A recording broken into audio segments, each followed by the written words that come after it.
We are chatting on videos recently about XRP and bank institutional custody still at risk for being confiscated. Thoughts? If in an LLC, is it safer? So anybody domestically here in the US, we require that they set up an LLC.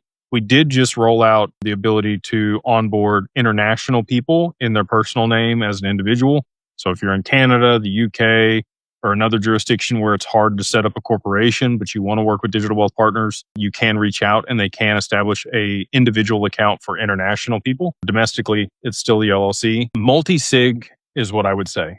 So you have to sign for your assets to be removed. If you don't sign, your assets aren't removed. So there's your answer. I mean, it's not, the government can't just come in and take your stuff. And that's the other benefit of, like you still get a lot of the same control and options and benefits from self-custody. It's an FBO account for the benefit of in your name. You own the assets through whatever corporation or as an individual if you're international.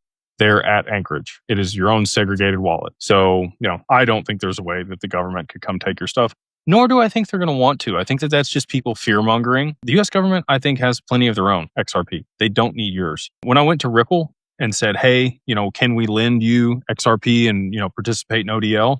You know what their response was to me?